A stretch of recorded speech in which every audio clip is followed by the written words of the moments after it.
No 610º dia desta guerra absurda, uma das publicações mais influentes dos Estados Unidos, e que o ex-presidente Trump costuma chamar de sua favorita, decidiu dar um passo ousado. O New York Post publicou um editorial assinado por toda a redação, endereçado diretamente à Casa Branca, alertando para os riscos de abandonar a Ucrânia. O recado é claro: suspender o apoio militar a Kiev não é apenas um erro estratégico, mas uma ameaça aos próprios interesses americanos, especialmente quando se trata de conter a ambição chinesa no Pacífico. Enquanto isso, Volodymyr Zelensky revelou que sua última conversa com Trump foi a mais produtiva de todas. Será que essa combinação de pressão da mídia, mudanças no fronte e a postura do líder ucraniano fará o ex-presidente rever sua posição? Por enquanto não há sinais concretos. Mas o que se sabe é que a situação exige ação imediata. O secretário-geral da OTAN, Mark Rutte, não poupou palavras ao prever um cenário preocupante. A China poderia pressionar a Rússia a intensificar ataques contra países europeus, enfraquecendo a aliança ocidental e abrindo caminho para Pequim tomar Taiwan.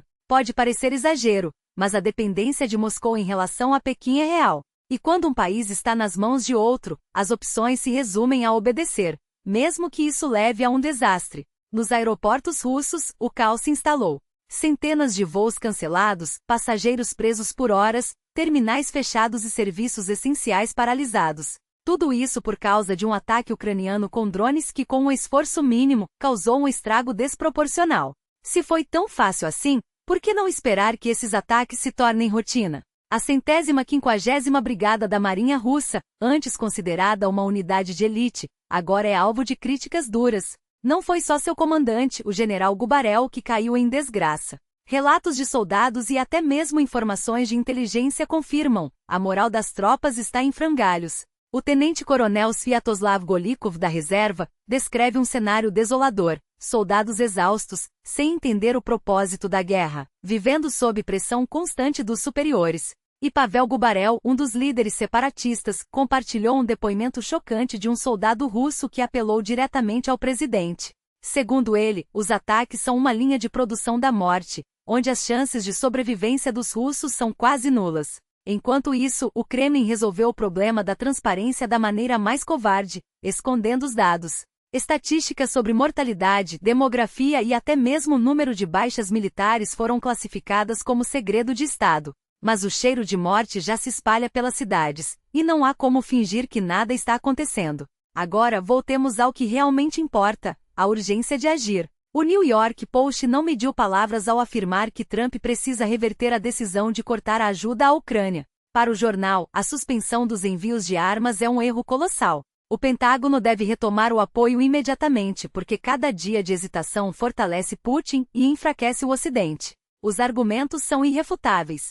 Permitir que a Rússia domine a Ucrânia não é apenas uma derrota moral, mas um convite para que outros regimes autoritários avancem. A China observa tudo de perto. Se os Estados Unidos demonstrarem fraqueza agora, Taiwan será o próximo alvo. E não se enganem, apoiar Kiev não é uma escolha entre conter a Rússia ou conter a China. É uma questão de fazer as duas coisas ao mesmo tempo. A mensagem é simples: se os Estados Unidos querem manter sua credibilidade como líder global, precisam garantir que a agressão russa fracasse. Um eventual triunfo de Putin enviaria um sinal perigoso ao mundo, que a intimidação funciona. E isso colocaria em risco não apenas Taiwan, mas a própria estabilidade internacional. Enquanto Washington debate, Moscou age. Nas últimas 24 horas, a Rússia lançou o maior ataque desde o início da guerra, com mais de 500 drones e mísseis atingindo cidades ucranianas. Se os Estados Unidos continuarem a hesitar, as consequências serão trágicas. Soldados e civis ucranianos pagarão com sangue, territórios serão perdidos e a imagem dos Estados Unidos como potência militar será manchada. O editorial do New York Post merece aplausos não apenas pelo conteúdo, mas pela coragem. Trump não tem simpatia pela imprensa crítica, ele ameaça processar veículos, restringe acesso e desqualifica jornalistas. Mesmo assim, o jornal assumiu o risco de confrontá-lo porque essa é a função da mídia livre: questionar, pressionar e buscar a verdade, mesmo quando isso incomoda. É assim que se faz jornalismo de verdade. Zelensky, por sua vez, parece ter encontrado uma brecha na postura de Trump. Ele classificou a última conversa como a mais produtiva até agora, destacando a disposição do ex-presidente em discutir soluções para a guerra. Resta saber se isso se traduzirá em ação concreta. O que está em jogo não é apenas o futuro da Ucrânia, mas a ordem mundial. Se os Estados Unidos recuarem agora, o preço a pagar será alto, e não apenas em vidas humanas. A história não perdoa quem fecha os olhos para a tirania. É hora de escolher, ficar do lado certo ou arcar com as consequências de uma derrota anunciada. O presidente da Ucrânia deposita suas esperanças nesses gestos, mas a realidade exige mais do que palavras. A retórica da campanha americana oscilou entre promessas vazias e meias-verdades, ora afirmando apoiar Kiev, ora justificando atrasos em entregas sob pretextos burocráticos. A verdade é que os carregamentos nunca pararam, mas foram deliberadamente retardados, mesmo quando munições já estavam em solo polonês, prontas para serem transferidas. Enquanto isso, o tom do discurso oficial alterna entre otimismo forçado e declarações que contradizem ações concretas. Até agora, o que temos são apenas mais anúncios de pacotes de ajuda, sem garantias de que serão efetivamente acelerados ou ampliados. E o tempo urge. A União Europeia, por sua vez, começa a despertar, mas ainda com a lentidão de quem não compreende a gravidade do momento. O chanceler alemão Olaf Scholz, um dos primeiros líderes ocidentais a admitir publicamente que a Rússia já trava uma guerra contra a Europa, finalmente reconheceu o óbvio. Ataques cibernéticos, sabotagens em infraestruturas críticas e até incidentes em instalações militares não são coincidências, mas atos de agressão direta. No entanto, reconhecer o problema é apenas o primeiro passo. A pergunta que fica é: o que a Alemanha, e o resto da Europa, pretende fazer a respeito? Até quando palavras serão suficientes enquanto Moscou avança? A situação se agrava quando analisamos o cenário global. Se a China decidir invadir Taiwan, não será um movimento isolado. Como alertou o secretário-geral da OTAN, Jens Stoltenberg, Pequim não agirá sem antes consultar seu parceiro júnior em Moscou. A estratégia é clara. Enquanto a Rússia mantém a Europa ocupada na Ucrânia, a China terá caminho livre no Pacífico. Não é paranoia, é geopolítica pura. Stoltenberg não mediu palavras ao classificar a Rússia como uma das maiores ameaças existenciais à aliança, destacando sua capacidade de produção militar, que já supera a de todos os países da OTAN juntos em determinados setores.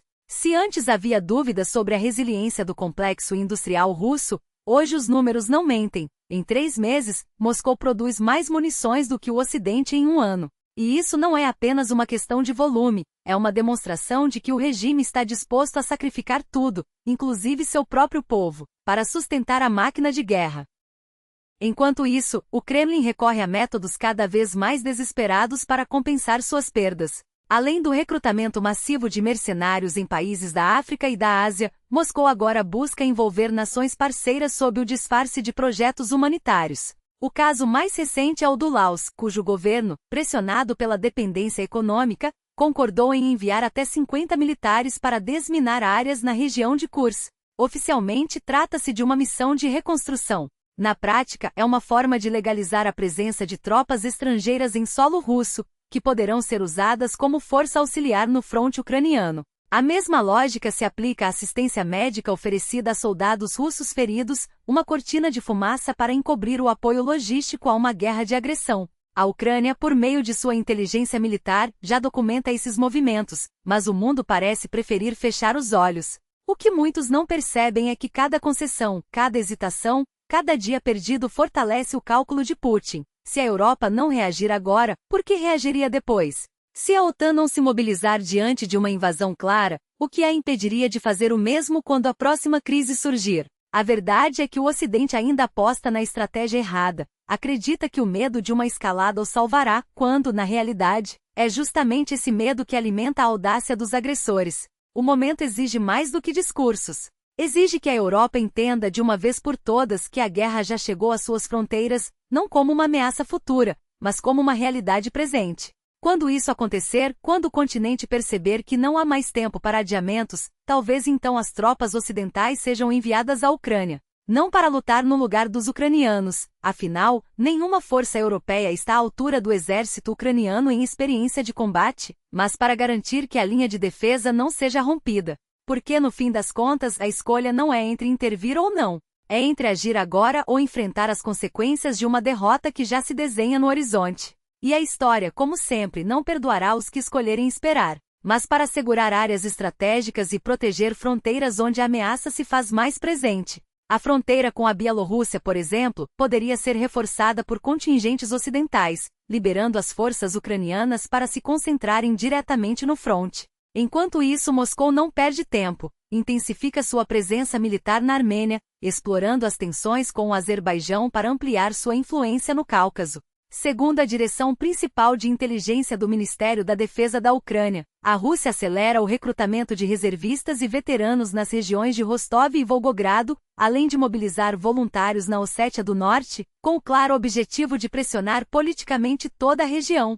O que vemos aqui não é coincidência, mas um padrão calculado. A deterioração das relações entre Azerbaijão e Armênia foi cuidadosamente orquestrada, e a instalação de tropas russas em Gyumri, onde já existe uma base militar, serve como peça-chave nessa estratégia. Moscou não busca apenas estabilizar, mas controlar. E enquanto o mundo se distrai com crises pontuais, a máquina de guerra russa avança testando limites, sondando fraquezas. Mas há algo que não muda: a resiliência ucraniana. Mais de 2/3 da nossa gigantesca campanha de arrecadação já foram concluídos, graças a cada um de vocês. No entanto, ainda falta 1/3. E é por isso que hoje voltamos a pedir sua ajuda, desta vez em nome de uma das brigadas que neste exato momento, luta não apenas por território, mas pela própria existência da Ucrânia. Esses soldados não pedem piedade. Eles pedem ferramentas para vencer. Se você está na Rússia, sabemos que as leis do seu país proíbem qualquer apoio à Ucrânia, e que as consequências são severas. Não queremos colocá-lo em risco. Mas para todos os outros, este é o momento de agir. Cada doação, por menor que seja, é um golpe contra a máquina de guerra russa. É um passo em direção à vitória. Enquanto isso, a Rússia enfrenta as consequências de sua própria arrogância. Aeroportos em Moscou, São Petersburgo e outras cidades registram cancelamentos em massa de voos, mais de 200 apenas no último dia. A Aeroflot, principal companhia aérea do país, é a mais afetada, com 80% dos cancelamentos concentrados em seus voos. As autoridades tentam minimizar o caos, mas a realidade é clara: ataques com drones ucranianos, mesmo sem causar destruição física, paralisam a infraestrutura crítica do inimigo. Não são apenas aviões parados, são bilhões em prejuízos, cadeias logísticas interrompidas e um sistema aéreo à beira do colapso. E o mais irônico? A Rússia não pode culpar ninguém além de si mesma. Cada drone que sobrevoa seus céus é uma resposta direta à sua guerra de agressão. Cada hora de caos nos aeroportos é um lembrete de que a Ucrânia não está apenas resistindo, está revidando. Na noite passada, por exemplo, drones ucranianos atingiram alvos estratégicos em Cheboksary e na Chuvasha, destruindo instalações que produziam componentes essenciais para os próprios drones russos usados contra nós. Não são apenas fábricas, são elos de uma cadeia que sustenta a máquina de guerra do Kremlin. A economia russa sangra. E cada golpe que desferimos, seja com drones, seja com sanções, seja com a simples recusa em aceitar a ocupação, enfraquece o inimigo. Não se trata de crueldade. Trata-se de sobrevivência. De garantir que, quando a história for escrita, não sejamos lembrados como aqueles que assistiram passivamente à queda de um povo, mas como os que lutaram e venceram. Não é apenas sobre números ou coordenadas em um mapa. É sobre pessoas. Sobre aqueles que, sob ordens de generais como Gulkov e Shakaliel, ergueram a bandeira da barbárie, decapitando soldados, torturando prisioneiros, transformando a guerra em um espetáculo de horror. Esses não eram erros isolados. Eram políticas, estratégias, uma doutrina de terror assinada por homens que agora caem um a um, sob os mísseis e Mars ou os drones que rasgam o céu da noite. A 150ª Brigada de Fuzileiros Navais do Pacífico não era uma unidade qualquer. Era o braço armado de uma ideologia. O símbolo de uma guerra que Putin quis vender como libertação, mas que na prática se revelou como que sempre foi, uma máquina de extermínio. E agora essa máquina está sem cabeça. Não por acaso, não por sorte, mas porque cada ataque ucraniano é um golpe calculado, não contra alvos aleatórios, mas contra os elos que mantêm essa engrenagem funcionando. Contra os homens que davam as ordens, contra os que fechavam os olhos, contra os que aplaudiam enquanto civis eram enterrados em valas comuns. A morte de Gulkov não é apenas uma baixa. É um recado. Um aviso de que não há impunidade para quem comanda crimes de guerra. Que não importa quantas vezes Moscou tente reescrever a narrativa, a verdade está gravada em cada vídeo, em cada foto, em cada testemunho de sobreviventes. E essa verdade é simples. Onde quer que a 150ª Brigada tenha pisado, deixou um rastro de sangue. Onde quer que seus oficiais tenham passado, deixaram para trás famílias destroçadas e comunidades arrasadas. Agora, esses mesmos oficiais jazem sob os escombros de seus próprios postos de comando, e com eles, desmorona a ilusão de que a Rússia pode vencer uma guerra construída sobre mentiras. Mas a batalha não termina com a queda de um general. A cada avanço russo em Donetsk, a cada tentativa de romper as linhas ucranianas perto de Avdiivka ou Chasiv Yar, vemos o mesmo padrão: tropas mal treinadas, comandantes inexperientes, logística falha. Moscou joga corpos no fronte como se fossem fichas de um jogo perdido. E enquanto a Ucrânia reforça suas defesas adaptando-se e aprendendo, o Kremlin recorre ao que sempre fez: propaganda. Falsos avanços heróicos e imagens editadas, discursos inflamados sobre vitórias iminentes. Mas a realidade é implacável. Cada metro conquistado custa caro.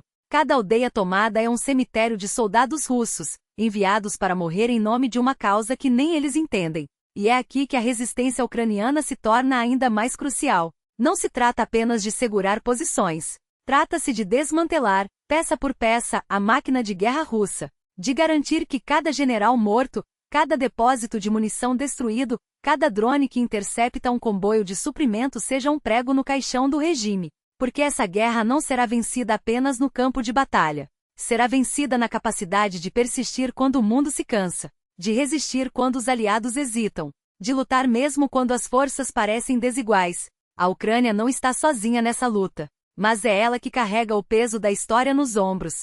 Cada soldado que defende Bakhmut, cada civil que resiste em Kherson, cada voluntário que opera um drone nas linhas de frente, todos eles são a linha de frente de algo maior, de um futuro onde a justiça não é apenas uma palavra, mas uma realidade. Onde os responsáveis por Mariupol, por Bucha, por Izium não escapam impunes. Onde a 150ª Brigada não é lembrada como uma unidade de elite, mas como o que realmente foi, um bando de criminosos de guerra. E enquanto Moscou tenta desesperadamente vender a ilusão de progresso, ocupando aldeias vazias, plantando bandeiras em escombros, a Ucrânia segue firme, porque sabe que a verdadeira vitória não está em ganhar território, mas em quebrar o inimigo. Em fazer com que cada ataque russo seja mais fraco que o anterior, em garantir que, quando a poeira baixar, não reste nada da máquina de guerra que Putin construiu. A história já está sendo escrita, e ela não será gentil com os agressores, mas será implacável com os covardes, com os que deram as ordens, com os que as executaram, e com os que mesmo agora ainda tentam justificar o injustificável. A queda de Gukov, de Shakaliel, de tantos outros, não é o fim, é apenas o começo do ajuste de contas. E a Ucrânia não descansará até que cada um deles pague pelo que fez. Garantir que cada avanço russo seja pago com sangue e escombros. Não se trata de marcar território às pressas diante de um vídeo qualquer, mas de esmiuçar cada detalhe com as ferramentas que temos. E é isso que nos dá vantagem. Cada decisão do Departamento de Estado é baseada em análise meticulosa, não em pressa ou conveniência. Mas ainda há quem insista em questionar, sem entender por que certas regiões, como a de Dnipropetrovsk, são alvos críticos. Como se o tempo dedicado por analistas de todos os lados já não tivesse deixado claro, não há objetivos militares estratégicos ali. É pura provocação, um desperdício calculado de recursos. A Rússia pode até avançar alguns metros, mas a que custo? Será que seus comandantes realmente acreditam que vale a pena sacrificar homens em ofensivas suicidas, apenas para serem repelidos e humilhados depois? A realidade no fronte é outra. Os ucranianos não estão apenas resistindo, estão se adaptando. Canais como o FCR relatam melhorias no setor de Pokrovsk, onde unidades como a dos Sicários e o batalhão Bodan conseguiram conter o avanço russo. Não é coincidência. É resultado de uma estratégia que prioriza drones, inteligência e precisão, não corpos jogados ao acaso. E se em alguns pontos a Rússia ainda avança, é porque paga um preço absurdo por cada centímetro, ataques com grupos mal equipados, sem apoio de artilharia ou blindados, onde soldados são enviados como carne para o moedor. Mas hoje não falaremos apenas dos mortos. Hoje falaremos do que poucos ousam discutir, o estado psicológico dos que ainda estão vivos do outro lado. Um oficial russo, em um desabafo raro, descreveu a situação em termos brutais. Desde 2022, quando as tropas começaram a empacar, propostas foram feitas para melhorar a condição dos soldados, suplementos para combater o estresse, kits de sobrevivência, até ajustes na alimentação. A resposta de Moscou? É caro. Como se o custo de um soldado perdido não fosse muito maior. Ele citou os 5 princípios básicos do treinamento militar russo, estabelecidos em 2010. O soldado deve entrar em combate com fé na vitória,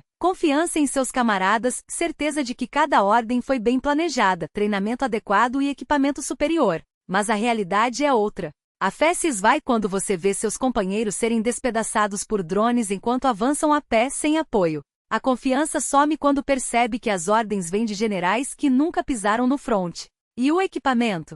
É uma piada. E então há os testemunhos diretos, como de um soldado russo publicado sob o nome de Pavel Gubarel, que descreve a guerra do ponto de vista de quem está na linha de frente. Eu me alistei para servir a pátria, não para ser jogado como isca, escreve. Ele conta como foi enviado para o fronte sem treinamento adequado, sem apoio logístico, sem sequer um plano claro. Dizem que somos assaltantes, mas onde está a artilharia? Onde está a aviação?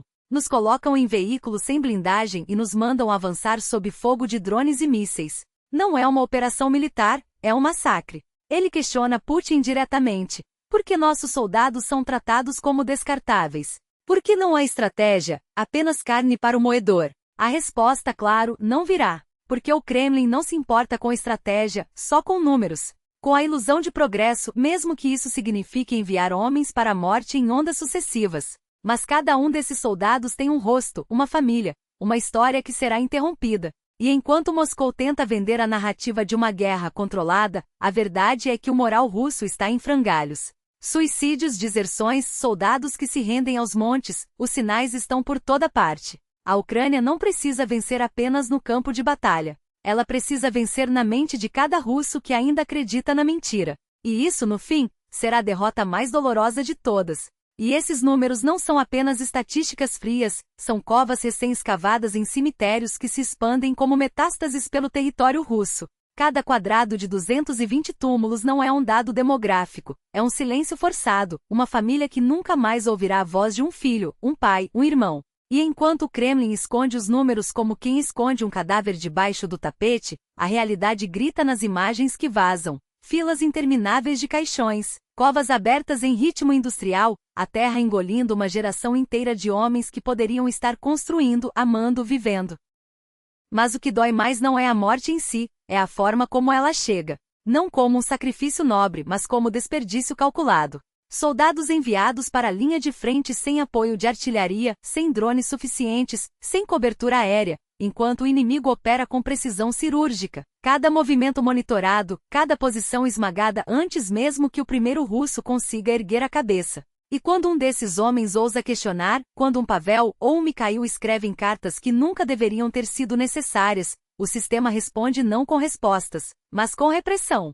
Com covas improvisadas em bases militares, com processos por deserção para quem só pediu tratamento médico, com a lei do silêncio imposta a pontapés e ameaças. Isso não é guerra. É uma máquina de moer gente lubrificada pela indiferença e pela mentira. E o mais cruel é que essa máquina não escolhe apenas os que estão na linha de frente, ela devora também quem fica para trás. As mães que recebem notificações burocráticas em vez de corpos, as esposas que aprendem a reconhecer o som de um carro oficial parando à porta, os filhos que crescem sabendo que seus pais foram transformados em números em um relatório que ninguém ousa publicar. Enquanto isso, em Moscou, os mesmos que enviam esses homens para a morte celebram vitórias imaginárias em telas de TV, como se a distância de 1000 quilômetros os protegesse da verdade. Mas a verdade sempre encontra um caminho. Ela escorre pelas rachaduras do sistema, nas cartas que chegam às mãos de jornalistas, nos vídeos gravados às escondidas, nos relatos de soldados que, mesmo sabendo que serão punidos, não aguentam mais o peso do silêncio. E é essa verdade que, no fim, vai corroer as fundações do regime. Porque uma guerra não se vence apenas com tanques e mísseis, ela se perde quando os que deveriam lutar deixam de acreditar na causa. Quando percebem que não são heróis, mas peças descartáveis em um jogo que não controlam. Eles não querem morrer, eles querem viver, e querem que suas mortes, se tiverem que acontecer, pelo menos signifiquem algo. Mas o que o Kremlin oferece não é significado. É apenas mais uma cova anônima, mais um nome riscado de um registro que ninguém ousa ler em voz alta. Até quando? Até que não sobre ninguém para perguntar.